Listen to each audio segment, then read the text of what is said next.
हरे कृष्णा, राधे राधे। आप सभी का गीता क्लास में बहुत बहुत स्वागत है। ओम अज्ञानतिमिरन्धस्य ज्ञानञ्जनशलाकया चक्षुरुन्मिलितं येन तस्मै श्रीगुरुवे नमः।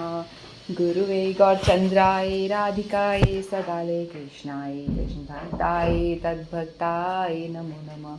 नमो विष्णुपादाय राधिकाय प्रियात्मने श्रीमद्भक्तिवेदान्त नारायणीति नामिने। श्री कृष्ण लीला कथने सुदाक्षम अदार्य माधुर्य गुणचित्तम वरं वरेण्यं पुरुषं वहन्तं नारायणं तं शिरसा नमामि। श्रीचैतन्यमनोभीष्टं स्थापितं येन भूतले स्वयं रूपः कदा मह्यं ददाति स्वपदान्तिकम्। आजानुलम्बितभुजौ कनकावदातो सङ्कीर्तनकपित्रो कमलायताक्षो विशम्भरो द्विजवरो युगधरं पालो वन्दे जगत्प्रियकरो करुणावतारो। नमो महावदन्याय कृष्णप्रेमप्रदायते कृष्णाय कृष्णचैतन्यनाम्ने गौरत्विषे नमः। हे कृष्णकरुणा सिन्धो दीनबन्धो जगत्पते गोपेश गोपिकान्त श्रीराधाकान्त नमस्तुते। तत्काञ्चन गौराङ्गी राधे वृन्दावनेश्वरी वृषभानुसुतदेवी प्रणमामि हरिप्रिये। नीलाचल निवासाय नित्याय परमात्मने बलभद्रसुभद्राभ्यां जगन्नाथाय ते नमः। जय श्री कृष्ण चैतन्य प्रभु नित्यानंद श्री अद्वैत गदाधर शिवासादि गौर भक्त वृंद। हरे कृष्णा कृष्ण कृष्णा हरे हरे, हरे राम राम राम हरे हरे। हरे कृष्णा कृष्ण कृष्णा हरे हरे, हरे राम राम राम हरे हरे। मैं सर्वप्रथम अपने परम आराध्यतम गुरुपाद पद्म नित्य लीला प्रविशो विष्णुपाद अष्टोत्तर शत श्री श्रीमद् भक्ति वेदांत नारायण गोसाई महाराज जी के श्री चरणों में अनंत कोटि दंडों प्रणाम करती हूँ। तत्पश्चात समस्त रूपानुगुरु परंपरा के चरणों मेरा अनंत कोटि दंडों प्रणाम। आप सभी को मेरा यथा योग्य प्रणाम स्वीकारो। हरे कृष्णा। तो आज फिर से हम नवदीप धाम की ही महिमा जानेंगे या नवदीप धाम के विषय में कुछ और परिचय प्राप्त करेंगे। तो सबसे पहले हम गौरांग महाप्रभु को प्रसन्न करने का प्रयास करते हैं। भज गौरांगो कहो गौरांगो लहो गौरांगेरो नाम मेरे। भज गौरांगो कहो गौरांगो लहो गौरांगेरो नाम मेरे। जय जना गौरांगो भजे से हो अमर प्राण रे। जय जना गौरांग भजे से हो अमर प्राण रे। भज गौरांगो कहो गौरांगो लहो गौरांगेरो नाम मेरे। गौरांग बोलिए दुबाहु धुलिया नाचिया नाचिया बेदाओ रे। गौरांग बोलिया दुबाहु धुलिया नाचिया नाचिया बेदाओ रे। गौरांग बोलिया दुबाहु धुलिया नाचिया नाचिया बेदाओ रे। भज गौरांगो कहो गौरांगो लहो गौरांगेरो नाम मेरे। भज गौरांगो कहो गौरांगो लहो गौरांगेरो नाम मेरे। गौरांगा भजिले गौरांगा जपिले दुखे होए अब सान रे। गौरांगा भजिले गौरांगा जपिले दुखे होए अब अवसान रे। भज गौरांगो कहो गौरांगो लहो गौरांगेरो नाम मेरे। भज गौरांगो कहो गौरांगो लहो गौरांगे रोना मेरे। हरे कृष्णा कृष्णा कृष्णा हरे हरे, हरे रामा राम राम हरे हरे। हरे कृष्णा कृष्णा कृष्णा हरे हरे, हरे रामा राम राम हरे हरे। भज गौरांगो कहो गौरांगो, लहो गौरांगे रो नाम रे। भज गौरांगो कहो गौरांगो, लहो गौरांगे रो नाम रे। जय जाना गौरांगो भजे, से हो अमर प्राण रे। जय जाना गौरांग भजे, से हो अमर प्राण रे। हरे कृष्णा। गौरांग महाप्रभु की जय। तो ये कीर्तन में बताया है, भज गौरांग कहे गौरांग, लह गौरांगिर नाम रे। तो गौरांग महाप्रभु का नाम भजो, हे भाई गौरांग महाप्रभु का नाम भजो, गौरांग महाप्रभु का नाम लो। भज गौरांग, चैतन्य महाप्रभु को गौरांग महाप्रभु भी कहते हैं, इनके अनेक नाम है गौरांग महाप्रभु। तो इनका नाम लो और इनको अपना प्राण समझो, इनके नाम को अपना प्राण समझो। से ही हमारा प्राण, वो हमारा प्राण है। गौरांग महाप्रभु का नाम जो है, नाम कीर्तन हमारा प्राण है। गौरांग बोलिए दुबहु धुलिया, दुबहु धुलिया ने दोनों हाथों को ऊंचा करके गौरांग महाप्रभु का नाम लो। नाचिया नाचिया बेदा हो रे, ऐसे हाथ ऊपर करके गौरांग महाप्रभु का नाम करके ऐसे नाच नाच करके उन्हें याद करो, स्मरण करो। गौरांग भजिले गौरांग जपिले, होए दुखे रे अवसान रे। जो गौरांग महाप्रभु का नाम हाथ ऊंचा करके लेकर नाचता है, बार बार गाता है, तो उसके समस्त दुख कष्ट जो है वो नष्ट हो जाते हैं। तो यदि हम चाहते हैं कि हमारे भी दुख कष्ट जितने भी व्याधियां सब नष्ट हो जाएं, तो हम सभी को क्या करना चाहिए, अपने हाथों को, दोनों हाथों को, भुजाओं को ऊंचा करके भज गौरांग, गौरांग का नाम लो। बोलो जय गौरांग, जय निताई, जय गौर, इस तरह से बोल करके सतत स्मरण करना चाहिए, कीर्तन करना चाहिए। जैसे कि भगवान खुद दोनों हाथों को, भुजाओं को ऊंचा करके। इसका अर्थ क्या है, जब कोई आपके सर पे गोली रखता है तो आप क्या करते हो, सरेंडर कर देते हो ना, हाथ ऊपर करके, मुझे मारना मत, मैं अपने आप को आपको समर्पण करता हूँ, आत्मसमर्पण करता हूँ। इसी तरह से हम लोगों को भी भगवान के आगे आत्मसमर्पण करना है, दोनों हाथों को ऊंचा करके कि मैं अपने आप को समर्पण करता हूँ। इसीलिए हाथ ऊंचा करके जप करते हैं, ठीक है। तो पहले गौरांग महाप्रभु को हम प्रणाम करके, उनको याद करके अब आगे बढ़ते हैं। नवदीप धाम की महिमा के बारे में हम श्रवण करेंगे। नवदीप धाम क्या है उसके बारे में पहले वाले एपिसोड में, यानी पिछले क्लास में भी हमने यही सुना था। तो आज हम आगे चर्चा करेंगे। तो धाम क्या होती है, देखो तीर्थ और धाम दो अलग अलग चीज़ है। तो लोग कहते हैं ना कि तीर्थ स्थान, तो तीर्थ वो होता है जहाँ पे कि भगवान कभी आए थे, भगवान के चरण कभी वहाँ पड़े थे। जैसे गया है, गया को तीर्थ कहते हैं क्योंकि भगवान वहाँ पे गए और वापस आ गए, यानी कभी भगवान ने अपने चरण वहाँ रखे और वापस आ गए, तो वो स्थान तीर्थ हो जाता है।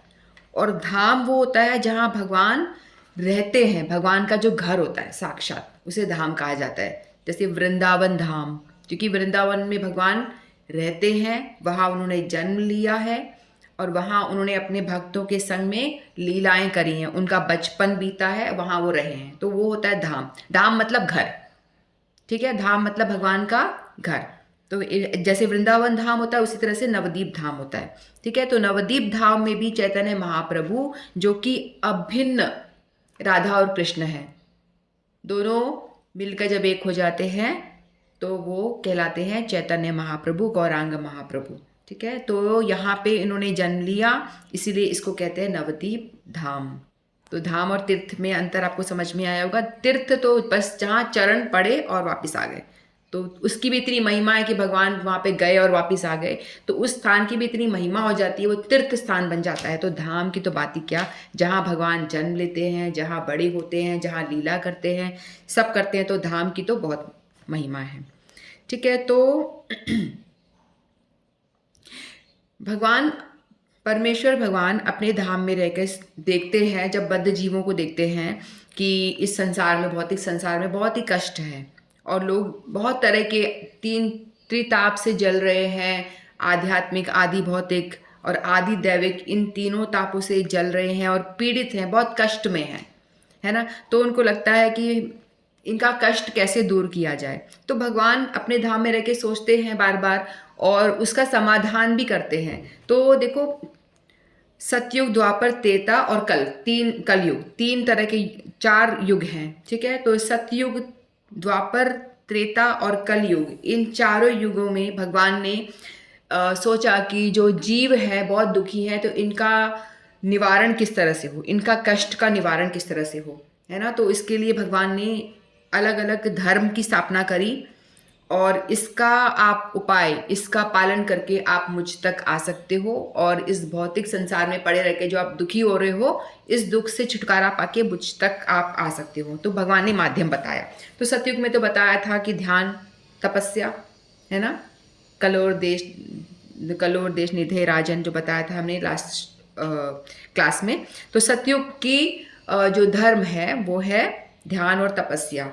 लंबी लंबी आयु होती थी, ध्यान तपस्या करके वो भगवत धाम की प्राप्ति करते थे। त्रेता में बताया गया है कि यज्ञ को प्रधानता दी गई, यानी यज्ञ करके आप भगवत प्राप्ति कर सकते हो और इस कष्टों से, भौतिक जगत को में जो आप पड़े हो, यहाँ से छूट सकते हो। फिर द्वापर में बताया गया भगवान की अर्चना, सेवा अर्चना करना, विग्रह सेवा करना, मूर्ति पूजा, विग्रह पूजा करके आप भगवत प्राप्ति कर सकते हो। तो ये वहाँ का उस युग का धर्म बताया गया विशेष।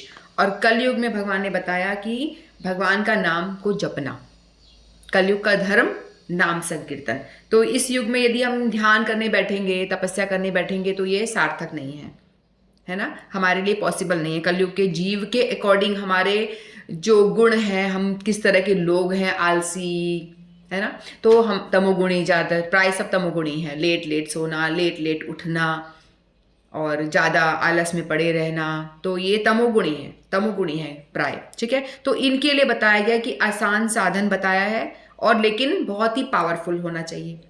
बाकी युगों में जो ये बताया गया, ध्यान, यज्ञ, तपस्या, विग्रह सेवा, ये सब उस युग के लिए वो वर्क कर रहा था।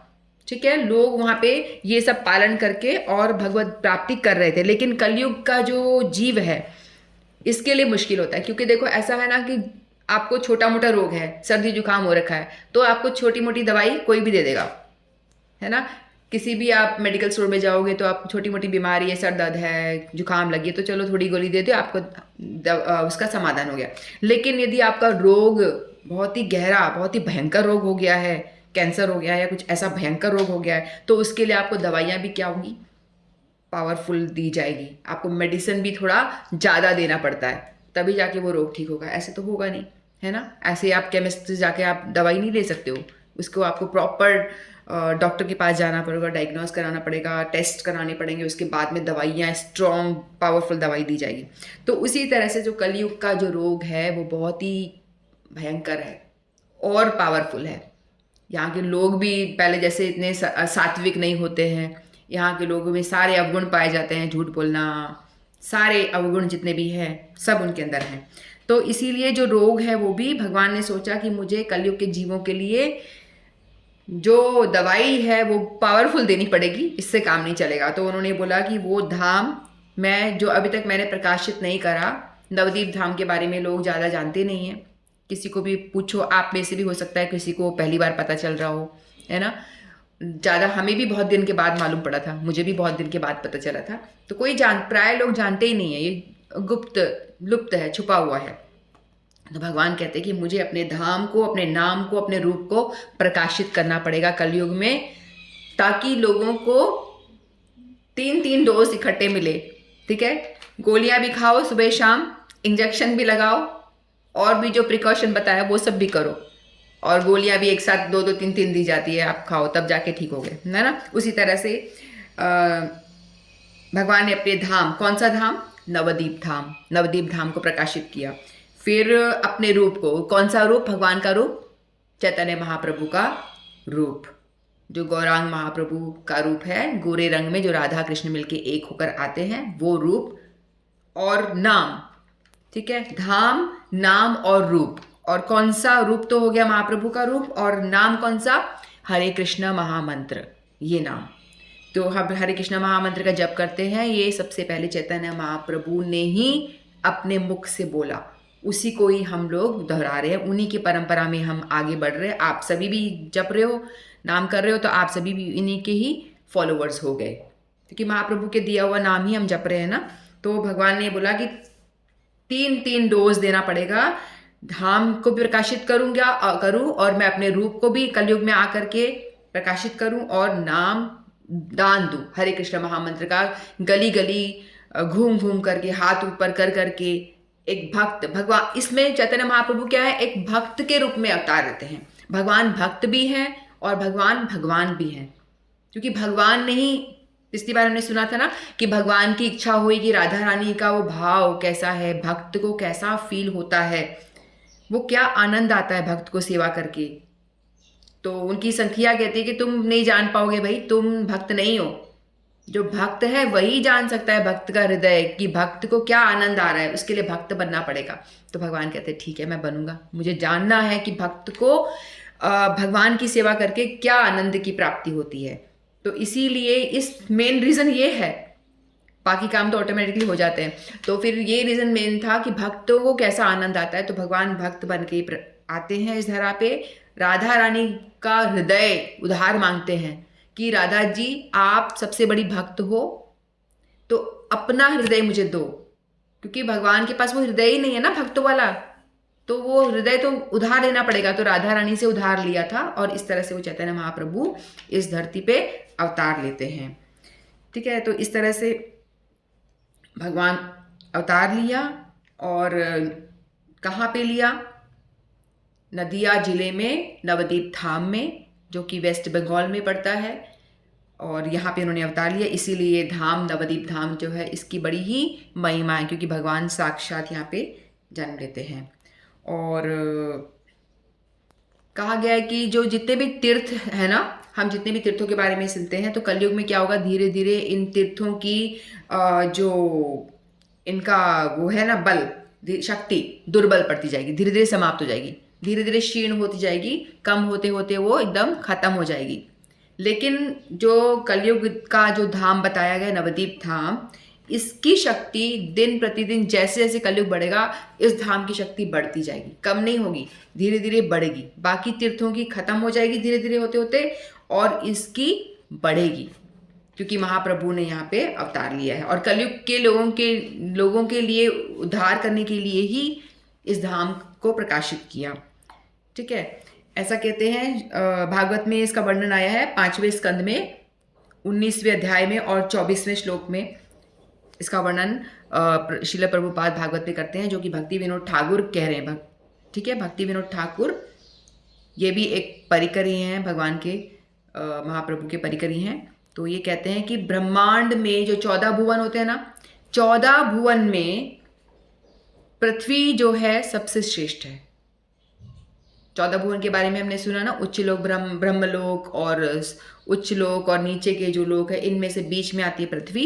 इन 14 भुवन में जो पृथ्वी लोक है सर्वश्रेष्ठ बताया गया है, और पृथ्वी लोक में भी जो जम्बू द्वीप है वो श्रेष्ठ है, और जम्बू द्वीप में भी भारतवर्ष श्रेष्ठ है, और भारतवर्ष में बंगाल प्रांत जो है, बंगाल राज्य श्रेष्ठ है, और बंगाल राज्य में भी नदिया जिला, एक जिला है नदिया, बंगाल राज्य में नदिया जिला श्रेष्ठ है, और उन नदिया जिला में भी नवदीप जो धाम है वो सर्वश्रेष्ठ है।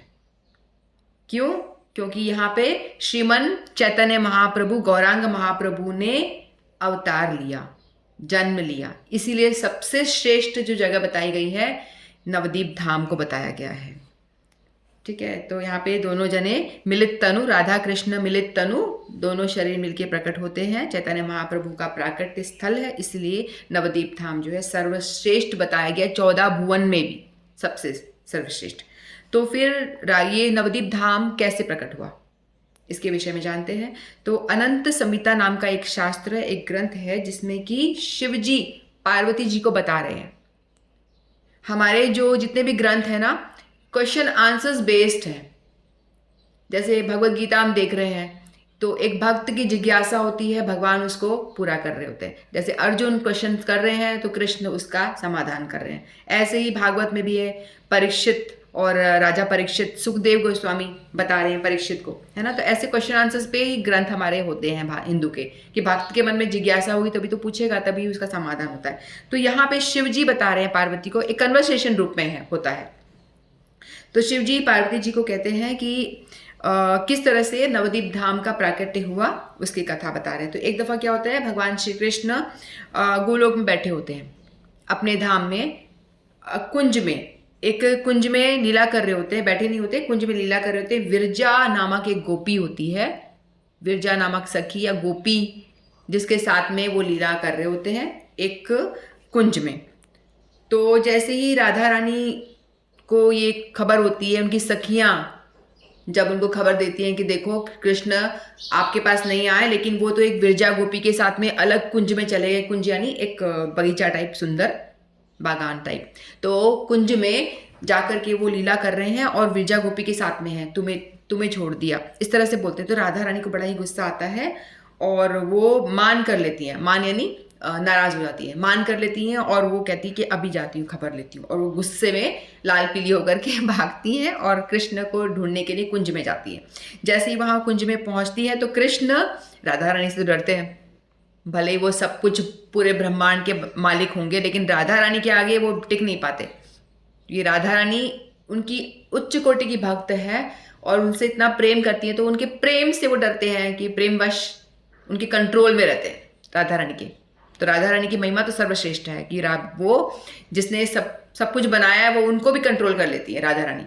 तो राधा रानी के बारे में जब सुनते हैं कि राधा रानी आ रही, तो कृष्ण झट से अंतर्ध्यान हो जाते हैं, गायब हो जाते हैं। और फिर वो राधा रानी आती है, ऐसा देख करके जो विरजा गोपी होती है वो क्या करती है, वो नदी बन जाती है, नदी का रूप लेके बहना शुरू कर देती है, नदी का फॉर्म ले लेती है। तो हमने सुना ना, विरजा नदी के बारे में सुना है हम लोगों ने। तो ये जो विरजा गोपी हैं वो नदी बन जाती हैं और वो बहना शुरू कर देती हैं।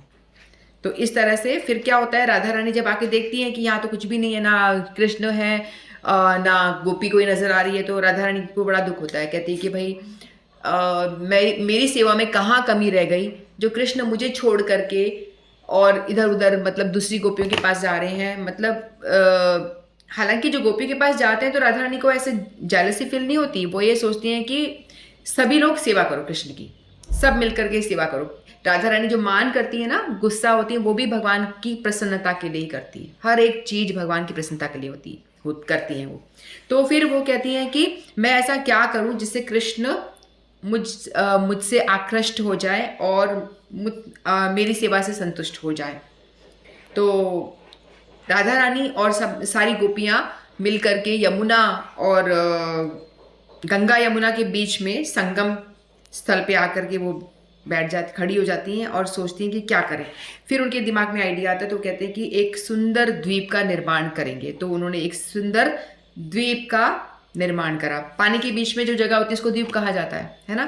तो उसका निर्माण करा और वो जो द्वीप था, उन्होंने राधा रानी सखियों ने मिलकर द्वीप बनाया। वो जो द्वीप था बहुत ही सुंदर था, मनोहर था, बहुत ही लावण्य यानी खूबसूरत लावण्यमय था।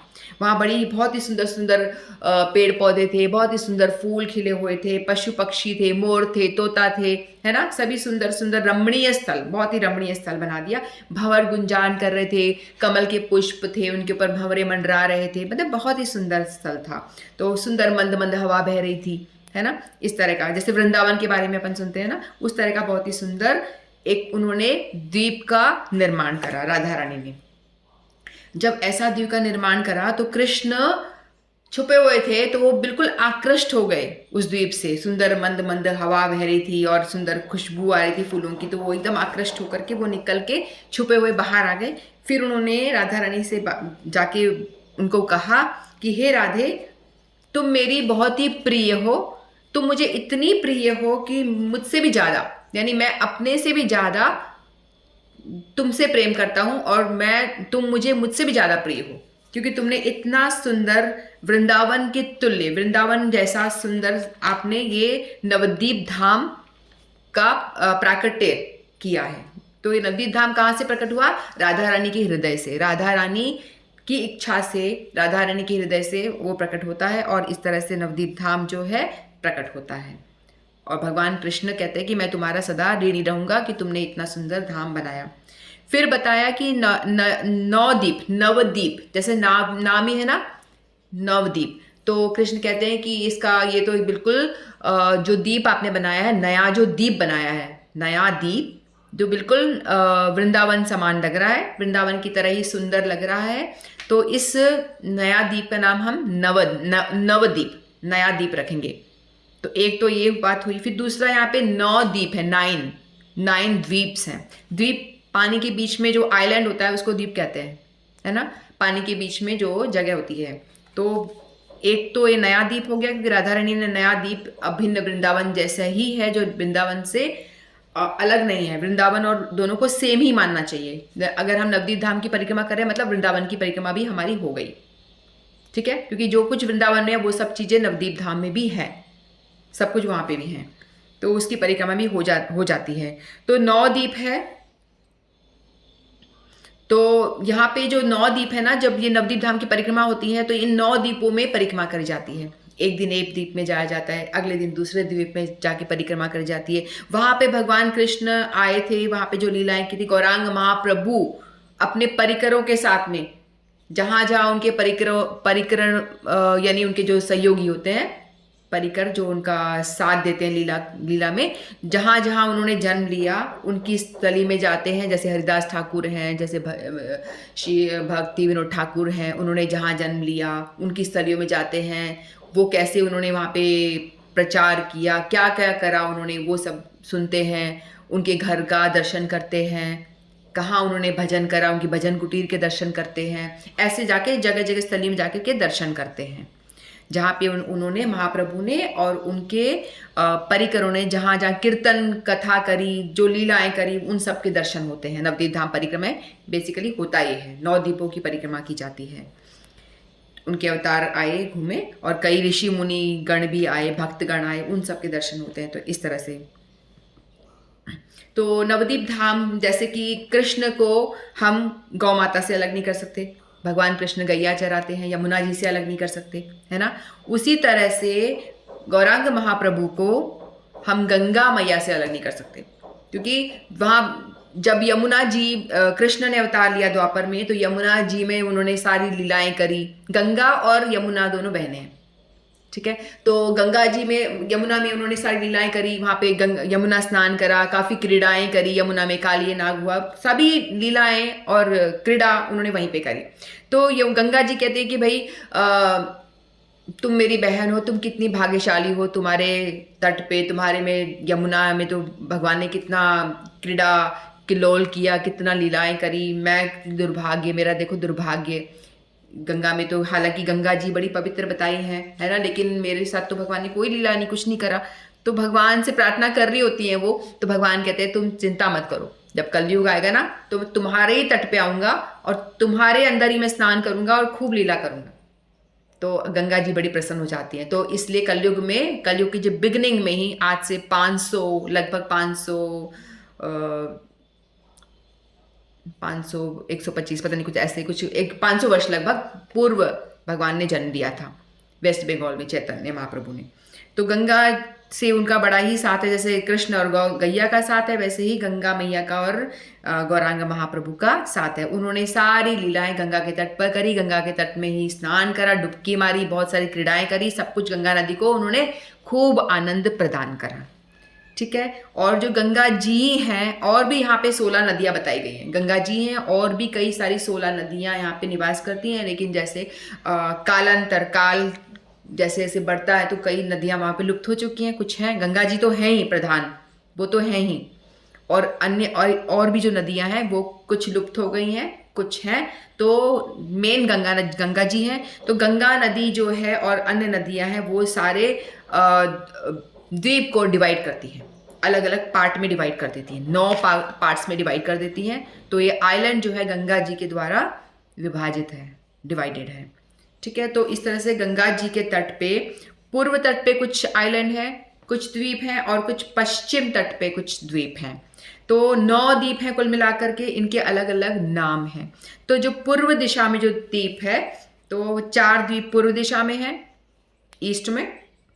तो पहला है अंतरद्वीप, सीमंत द्वीप, ये नाम है। नवद्वीप धाम में जो द्वीप आते हैं ना, 9 द्वीप, इनके अलग अलग नाम हैं। तो पूर्व ईस्ट में जो नाम है वो है अंतरद्वीप, सीमंत द्वीप, गोद्रुम द्वीप, मध्य द्वीप, ये 4 द्वीप पूर्व। फिर पश्चिम दिशा में 5 द्वीप हैं, उनके नाम क्या है? कौलदीप, ऋतुद्वीप, जन्हुद्वीप, मोदद्रुम द्वीप, रुद्रद्वीप। तो ये 5 द्वीप हैं जो कि पश्चिम दिशा में, वेस्ट में। ठीक है, तो इस तरह से 9 द्वीप हैं। नवद्वीप धाम परिक्रमा में इन द्वीपों में जाते हैं और यहाँ पे इनके दर्शन करते हैं, यहाँ पे जो जो लीलाएं हुई उसके बारे में सुनते हैं, देखते हैं। तो इस तरह से होता है। तो हमने देखा भागवत में प्रहलाद महाराज ने नवदा भक्ति के बारे में बताया कि भक्ति आपको करनी है तो उसके 9 सीढ़ियां हैं, 9 स्टेप्स हैं।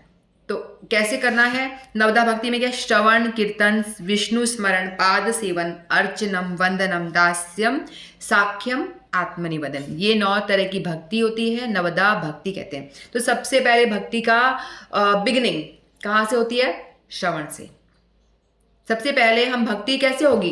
पहले हम किसी के बारे में सुनेंगे, सुनने से, कान के द्वारा सुनने से भक्ति होती है। सबसे मुख्य और सबसे इंपॉर्टेंट भक्ति है श्रवणम, जो हम सब कर रहे हैं।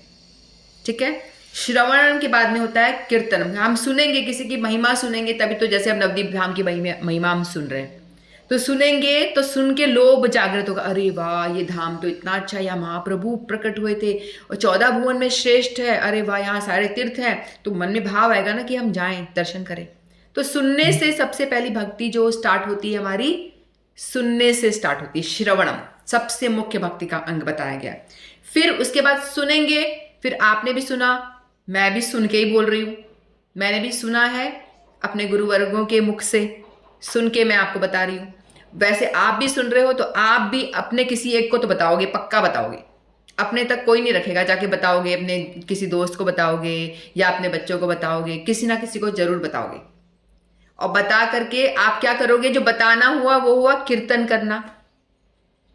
एक कीर्तन होता है गाना, गीत गाना, गा गा के जो अपन ढोल मजीरा बजा के करते हैं वो हुआ, और दूसरा बोलना, जो मैं अभी बोल रही हूँ ये कीर्तन कर रही हूँ मैं।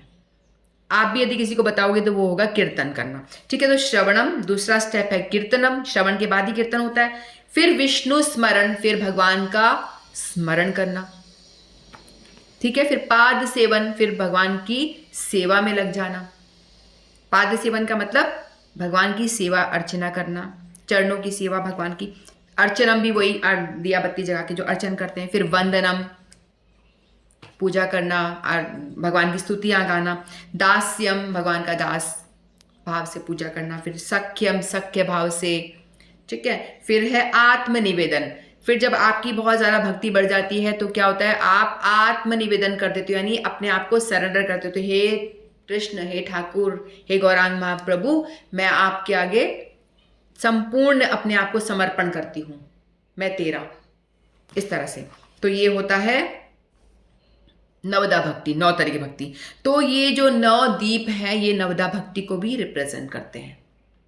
ठीक है, तो एक एक दीप एक एक नवदा भक्ति को रिप्रेजेंट करता है। तो अंतरदीप है, वो रिप्रेजेंट करता है आत्मनिवेदन, अपने आप को संपूर्ण समर्पण कर देना। तो अंतरदीप का मतलब हुआ आत्मनिवेदन। सीमंत दीप श्रवणम, सुनना, उसको वो प्रेजेंट करता है, रिप्रेजेंट। गोद्रुम दीप कीर्तनम, कीर्तनम जो भक्ति का अंग है वो गोद्रुम दीप में यदि आप जाते हो, उसके बारे में सुनते हो तो आपका कीर्तन बढ़ता है, उसमें आपका बढ़ोतरी होती है। फिर मध्य दीप में स्मरण, स्मरण को रिप्रेजेंट करता है। फिर कौल दीप हमारे गुरुदेव ने जो मठ बनाया वो कौलदीप में बनाया है, वहाँ पे है वो पाद सेवनम यानी भगवान के चरणों की सेवा। फिर ऋतुदीप अर्चनम को रिप्रेजेंट करता है, जन्हुदीप वंदनम, और मौद्रुम दीप दास्यम, और रुद्रदीप सख्यम। ठीक है, तो ये जो 9 द्वीप है नवदा भक्ति को एक एक द्वीप रिप्रेजेंट करते हैं। ठीक है, और कहते हैं कि यहाँ पे जो 7 बताते हैं ना, 7 पवित्र शहर, वो भी सप्तपुरी जो है वो भी यहाँ आके निवास करते हैं। यदि आप यहाँ आ गए तो कहीं कुछ जाने की जरूरत नहीं, सारे तीर्थ हैं, सारे पुरिया भी यहीं पे हैं, सब कुछ है। जैसे मथुरापुरी, द्वारकापुरी, अयोध्यापुरी, हरिद्वार, फिर काशी, अवंती, कांची, ये सब सप्त पुरियाँ हैं, 7 शहर जो हैं पवित्र, ये भी नवद्वीप धाम में ही निवास करते हैं, नित्य निरंतर यहीं रहते हैं। तो यहाँ जाते हैं तो ये इनके दर्शन भी होते हैं। टाइम चाहिए होता है इतना दर्शन करने के लिए, इतना टाइम होता नहीं, जो कर पाए कर दिया, जो नहीं कर पाए नहीं कर पाए, ऐसा हो जाता है हमारा। तो मेरा तो होता है तो गए और टच करा, कुछ दर्शन करा और भाग आए, इस तरह से। देखो जो टाइम निकाल के जाए तो सब कुछ बढ़िया तरीके से दर्शन करे, वो अलग होता है। फिर ये कहते हैं कि वृंदावन धाम, जैसे वृंदावन मथुरा मंडल है ना, मथुरा मंडल के अंदर ही वृंदावन धाम आता है, उसी तरह से यहाँ पे भी ये गौर मंडल कहलाता है। गौर मंडल पूरा 9 द्वीप सब मिलाकर गौर मंडल कहते हैं, इसकी परिक्रमा होती है। तो बीच में जो आता है वृंदावन धाम, इस तरह से गौर मंडल, तो दोनों अभिन्न है। तो यदि अब वृंदावन में जो कुछ हम दर्शन करते हैं वही सारे दर्शन हमारे यहाँ पे भी होते हैं, उन सब चीज़ों के दर्शन, उन सभी स्थलियों के दर्शन हमें यहाँ भी होते हैं। और जो एक नवद्वीप धाम जो है ना, ये कहते हैं कि जो द्वीप है ना, इसको अपन मैप में देखेंगे, ऊपर से यदि इसकी फ़ोटो ली जाए तो इसका जो फोटो, इसका स्वरूप ऐसा आता है, कमल के फूल की तरह आता है इसका स्वरूप। तो 8 पंखुड़ियाँ आती हैं और बीच में इसकी कर्णिका दिखती है यदि हम इसका फोटो देखेंगे। जैसे भगवान का जो धाम है गोलोक धाम भी कमल के शेप में ही है।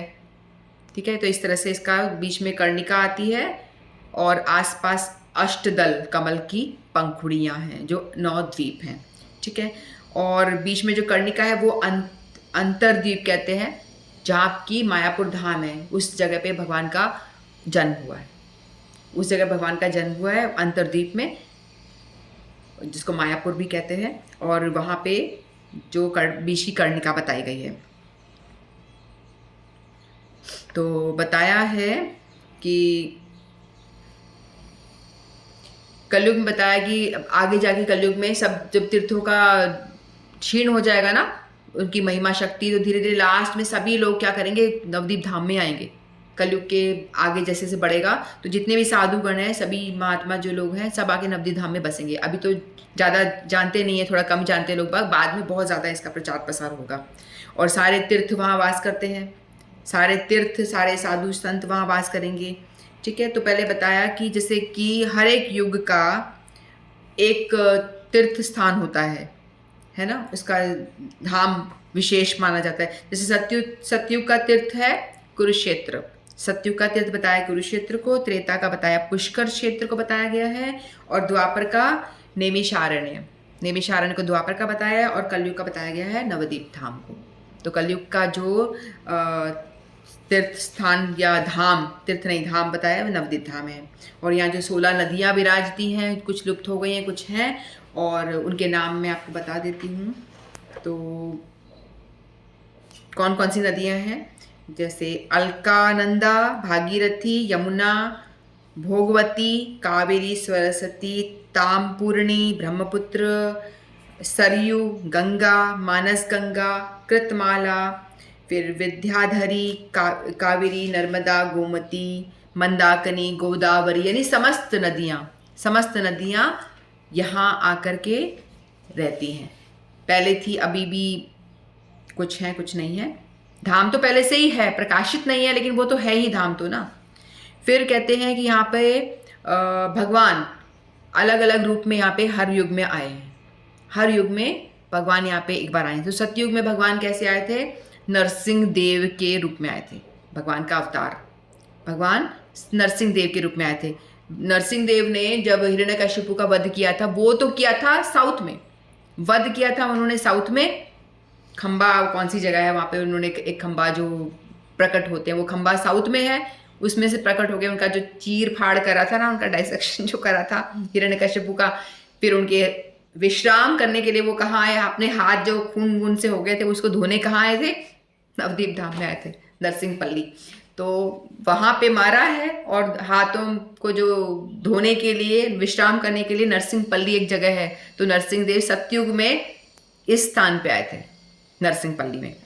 ठीक है, तो वहां पे आए। फिर त्रेता में रामचंद्र जी आए थे, मोदद्रुम द्वीप में रामचंद्र जी आए थे। एक दफा रामचंद्र जी मोदद्रुम द्वीप में जब वो आए थे उस त्रेता युग में, जब वो ऐसे घूम रहे थे तो वो मुस्कुराने लगे मंद मंद।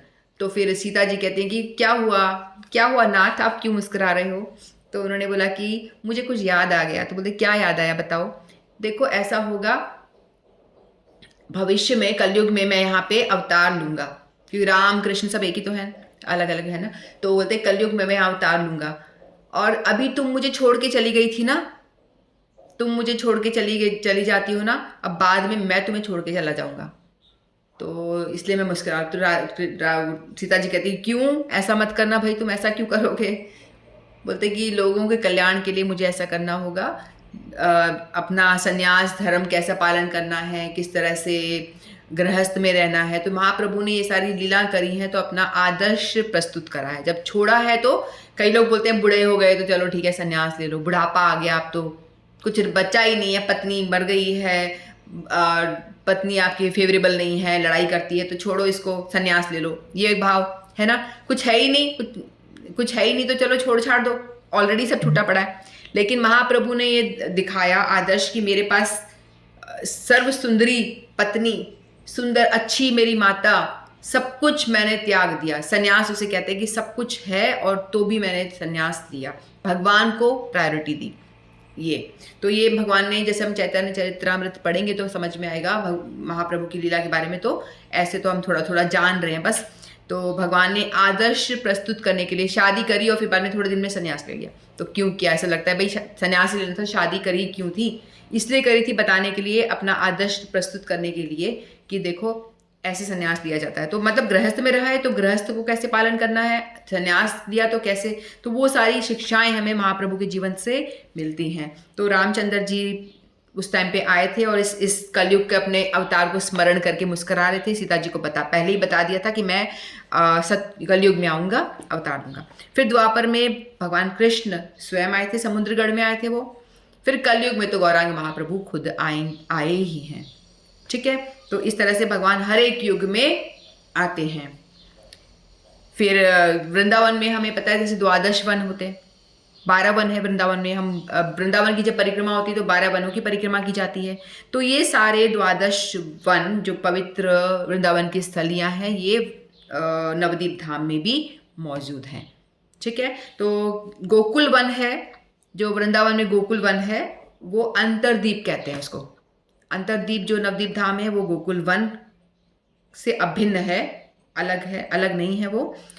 और यहाँ पे भी क्योंकि भगवान का अंतरदीप में जन्म हुआ है ना, और जन्म हुआ तो जो स्टार्टिंग की लीलाएं, बचपन की लीलाएं अंतरदीप में हुई। जैसे गोकुल में भगवान ने जन्म लिया, वहाँ उन्होंने लीलाएं करी, तो गोकुल को अंतरदीप से कंपेयर करते हैं, दोनों समान। ठीक है, मधुवन मथुरा ये है पृथु कुंड जो चांदका जी के पास उत्तर दिशा में कहीं है। पृथु कुंड ये मधुवन मथुरा है। फिर नंदगांव जो है वो गोद्रुम द्वीप कहते हैं।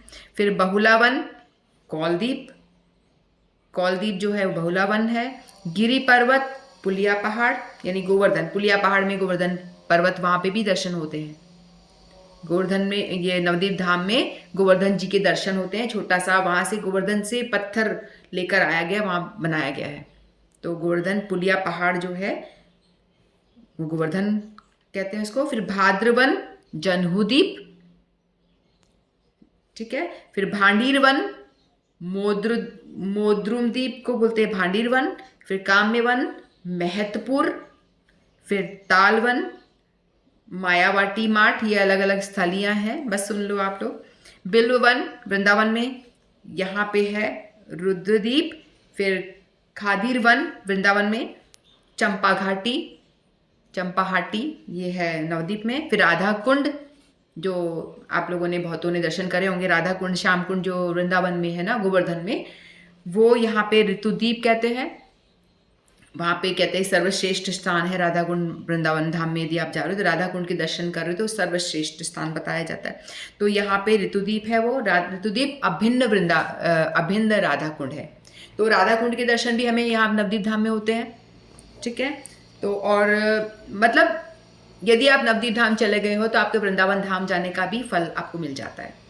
ठीक है, और 4 संप्रदाय के जो 4 आचार्य हुए हैं ना, हमारे 4 संप्रदाय हैं ना, ब्रह्म मध्य गौड़ी संप्रदाय, जैसे मैं और हम लोग जिस संप्रदाय में मेरी दीक्षा हुई है तो वो है ब्रह्म मध्य गौड़ीय संप्रदाय, यानी चैतन्य महाप्रभु के फॉलोअर्स।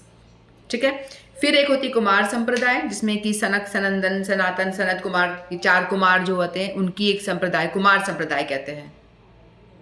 ठीक है, फिर दूसरी है लक्ष्मी संप्रदाय, श्री संप्रदाय कहते हैं, जो लक्ष्मी जी के फॉलोअर्स होते हैं। फिर इनके एक गुरु हुए हैं सभी। फिर रुद्र संप्रदाय शिव जी से जो आरंभ होती है। तो 4 मेन संप्रदाय होती है। कहते हैं कि इन 4 संप्रदाय में ही दीक्षा लेनी चाहिए, उसके अलावा जो कुछ है सब वैलिड नहीं है, यूनिवर्सिटी कहते हैं ना, वो रिकॉग्नाइज्ड नहीं है वो। ठीक है, तो जैसे ब्रह्म संप्रदाय, ब्रह्म मध्वाचार्य जी भी आए थे, ब्रह्म मध्व गौड़ी संप्रदाय कहते हैं, या ब्रह्म संप्रदाय भी कह सकते हैं। फिर कुमार संप्रदाय, फिर लक्ष्मी संप्रदाय और रुद्र संप्रदाय, 4 संप्रदाय हैं। और इनके 4 आचार्य वो भी यहाँ पे आए थे। ठीक है, तो रामानुजाचार्य, मध्वाचार्य, विष्णु स्वामी, निम्बार्क आचार्य, ये सारे लोग भी नवद्वीप धाम में एक बार आए हैं पहले जब हुए ये लोग, और इन्होंने भी आकर के दर्शन करे हैं। तो इस तरह से हमने नवद्वीप धाम के विषय में जाना कि यहाँ पे सभी तीर्थ, सभी नदियाँ, सभी भगवान भी हर युग में आए, सब यहाँ पे आए। तो इस धाम की बहुत महिमा है, इसीलिए हमें वहाँ पे जाना चाहिए। तो इस धाम में एक और मैं आपको कथा सुना देती हूँ। मौद्रुम द्वीप, जो मौद्रुम द्वीप है, वहाँ पे ठाकुर भक्ति विनोद का जन्म स्थली है। यहाँ पे इन्होंने जन्म लिया, इन्होंने बहुत सुंदर सुंदर कीर्तन लिखे हैं। तो एक दफ़ा क्या होता है कि जो मार्कंडेय ऋषि है ना, वो कहते हैं कि मैं ना भगवान से प्रार्थना करते हैं कि तपस्या करते हैं, तपस्वी सिद्ध पुरुष होते हैं वो, तो तपस्या करके उनके पास सिद्धियां आ जाती हैं बहुत ज़्यादा, कुछ भी चमत्कार कर सकते हैं। तो वो उन्होंने कहा कि मुझे ना ब्रह्मा के 7 दिन तक मुझे जिंदा रहना है। ब्रह्मा जी का एक दिन बहुत बड़ा है, ब्रह्मा जी का एक दिन हजारों साल बहुत बड़ा है। यानी एक दिन में एक बार प्रलय हो जाता है। प्रलय मतलब पूरी धरती, पूरा ये भुवन, 14 भुवन जो है, ऊपर के लोग बच जाते हैं, बीच के सारे धरती सब जलमग्न हो जाते हैं, सब कुछ नष्ट हो जाता है। तो वो कहते हैं कि मुझे ब्रह्मा जी के 7 दिन तक मुझे जीवित रहना है, मुझे जिंदा रखो प्लीज़। तो ब्रह्मा जी ने कहा ठीक है। ब्रह्मा जी ने भगवान से प्रार्थना, उन्होंने कहा होगा, तो बोला ठीक है आपको दिया। अब वो कहता है कि क्यों जिंदा रहना चाहे, प्रलय हो जाएगा, आपको क्यों रहना है? बोलता है मैं देखना चाहता हूँ कि प्रलय कैसा होता है, कैसे सब मरते हैं, सब वो देखना है मुझे। तो कहते हैं ठीक है। तो फिर वो जब प्रलय, भगवान ब्रह्मा जी का एक दिन पूरा होता है तो प्रलय शुरू हो जाता है, सब कुछ जलमग्न, बड़े बड़े समुद्रों की लहरें उठ रही हैं, मोटी मोटी हाथी के सूंड जैसी मोटी मोटी लहरें उठ रही हैं, और सब कुछ समाया जा रहा है, सारे बड़े बड़े बिल्डिंग, घर सब डूब रहा है, सारे जीव जंतु सभी मर रहे हैं, पानी के अंदर डूब के सब मरते जा रहे हैं। प्रलय के टाइम पे ऐसा होता है, पानी में सब जलमग्न हो जाता है। अब वो मर नहीं रहा, तो शिव जी से उन्होंने ये प्रार्थना की थी, शिव जी की वो तपस्या करके। शिव जी ने कहा देखो लेकिन मैं यमराज को बता देता हूँ कि भाई इसको मत मार देना, इसको मैंने वरदान दिया हुआ है 7 दिन तक जीना है इसको, तो इसको मत मार देना, मैं बोल दूंगा। तो इस तरह से तो वो मरते नहीं है। तो वो मतलब इधर उधर बूढ़े जा रहे हैं, कभी इधर लहरों में आ रहे हैं, कभी इधर उधर, बोलते भाई मैंने ये क्या वरदान मांग लिया, मैं तो मर नहीं रहा और जी भी नहीं पा रहा हूँ ना, मुझे खाने पीने के लिए कुछ मिल रहा है, और प्रलय में इधर उधर लुढ़कता जा रहा हूँ, मैं क्या करूँ, कैसे जीऊँ। बड़ा भयानक दृश्य, बड़ा ही भयानक दृश्य, कहीं कुछ खाना नहीं मिल रहा, भूख प्यास से व्याकुल हो गया, एकदम ऐसे लुढ़कते लुढ़कते लहरों में ऐसे होते होते होते झोटा खाते खाते वो क्या हुआ, एकदम से वो नवद्वीप धाम पहुँच जाते मार्कंडेय मुनि। फिर वो नवद्वीप धाम पहुँचते आते तो वहाँ पे एक वृक्ष है, वट वृक्ष है, जिसके दर्शन आज भी गौद्रुम द्वीप में होते हैं। गौद्रुम द्वीप में अगर जाएंगे तो वहाँ पे वट वृक्ष के दर्शन होते हैं। फिर वो मतलब काफ़ी, मैं धीरे धीरे शॉर्ट बताती हूँ, ऐसे ऐसे करते करते वो आते हैं। फिर वो देखते हैं कि वो एक पेड़ दिखता है, तो उनको बड़ी आशा नजर आती है कि चलो एक पेड़ खड़ा हुआ है यहाँ पे, बाकी सब तो टूट टाट के सब डूब गए हैं, ये पेड़ खड़ा हुआ है। तो वो पेड़ के पास में आके देखते हैं कि पेड़ पे बड़े सुंदर सुंदर पत्ते, बड़े बड़े पत्ते लगे हुए हैं। फिर वो पत्ते पे वो देखते हैं कि एक छोटा सा बालक, जो भगवान श्री कृष्ण स्वयं है, वो लेटे हुए हैं। वो एक श्लोक है ना बहुत सुंदर सा, क्या श्लोक है, किसी को आता है तो बताओ। करारविंदम न पदारविंदम, यानी भगवान एक पत्ते पे, अपने फोटो देखा होगा, एक पत्ते पे भगवान श्री कृष्ण लेटे हैं। भगवान ने अपना अंगूठा अपने मुंह में डाल रखा है, और भगवान के नेत्र भी कमल के पुष्प जैसे, भगवान का मुखमंडल भी कमल जैसा है, भगवान के चरण कमल भी कमल, भगवान के सब कमल जैसे हैं, मुख भी कमल जैसा, नयन नेत्र भी कमल जैसे, और हस्त भी कमल, हस्त कमल, चरण कमल, सब कुछ कमल जैसा है। तो अपने कमल जैसे मुख में अपने हाथ पैर जो है कमल जैसे अपने मुखमंडल में कमल जैसे मुख में डाल रखा है। ये श्लोक में इस तरह से वर्णन आता है। तो ये जो घटना हुई थी, भगवान सबको जलमग्न हो गया, लेकिन वो बालक छोटा सा जो है अंगूठा चूस रहा है, मस्ती में उस वट वृक्ष के पत्ते पे लेटा हुआ है और आनंद में है, और सब कुछ तबाही तबाही हो रही है जगह जगह। तो वो उनको देखते हैं, फिर वो उनको समझ में आता है तो भगवान है और भगवान का धाम है, इसलिए ये धाम जो है, धाम कभी भी लुप्त नहीं होता। भगवान का घर कोई तोड़ सकता है क्या? भगवान का घर जो नवदीप धाम है, वृंदावन धाम है, ये नहीं जलमग्न होता है। तो चिन्मय जो है ना, वो एज इट इज रहता है। कहते धाम के जो वासी भी है ना, अगर हम ऊपर से देखेंगे तो सब चतुर्भुज फॉर्म में होते हैं। जो जिनका जन्म वहाँ पे हुआ, नवदीप धाम में हुआ है, वो सारे चतुर्भुज फॉर्म में, विष्णु फॉर्म में ही वो जन्म लेते हैं। हमें वहाँ कुत्ता दिखाई देगा, हमें वहाँ पे सब ऐसे साधारण दिखाई देंगे, लेकिन ऊपर से यदि उनका दर्शन कोई करेगा तो चतुर्भुज कुत्ता भी चतुर्भुज फॉर्म में दिखाई देता है। ऐसा है, ऐसा होता है। तो धाम की महिमा बहुत ज़्यादा है। तो वो जो वट वृक्ष जहाँ पे वो बालक हम पिक्चर देखते हैं, वो वाला वट वृक्ष भी नवदीप धाम में गौतम द्वीप में मिलता है, वहाँ उसके दर्शन होते हैं। वहाँ भी सुरभि गाय भी खड़ी होती है, तो वो देखती है कि ये बहुत ही भूख प्यास से व्याकुल है, तो उनको समझ में आता है, तो उनको स्तन से दूध बहना शुरू होता है। फिर वो मार्कंडेय ऋषि वो जल दूध पीते हैं, फिर उनकी जीवन रक्षा होती है। फिर वो तो मरेंगे नहीं, लेकिन भूख तो लग रही है ना उनको। फिर वो सुरभि गाय से दूध का पान करते हैं, फिर वहीं पे भगवान का दर्शन करते हैं, फिर वहीं पे वो रह के तपस्या करते हैं, बहुत ज़्यादा भगवान की स्तुति गाते हैं। वही फिर उनकी भजन कुटीर, भजन भी स्थली वहीं पे है मार्कंडेय ऋषि की। तो इस तरह से हर एक द्वीप की अलग अलग कथाएँ आती हैं, बहुत सारी। तो हम थोड़ा थोड़ा जानने का प्रयास कर रहे हैं नवदीप धाम के विषय में, कि कैसा नवदीप धाम है, किस तरह का क्या है। तो होप मैं आपको कुछ समझा पाई हूँ, कुछ बता पाई हूँ, और आपके मन में भी ये जिज्ञासा उत्पन्न हुई हो कि हम भी जाएं और उस धाम के दर्शन करें। तो मेरा कहना सफल होगा, आपका सुनना सफल होगा।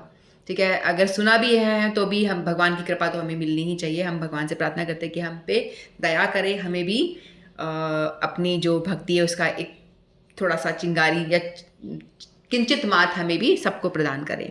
तो इतना ही कहकर मैं वाणी को विराम देती हूँ। बोलो श्री नवदीप धाम की जय, बोलो श्री गौरांग महाप्रभु की जय। निताय गौर प्रेमानंदे, हरि हरि बोल, हरि हरि बोल। वांछा कल्पतरुभ्यश्च कृपा सिंधुभ्येव च पतितानां पावनेभ्यो वैष्णवेभ्यो नमो नमः। हरे कृष्णा।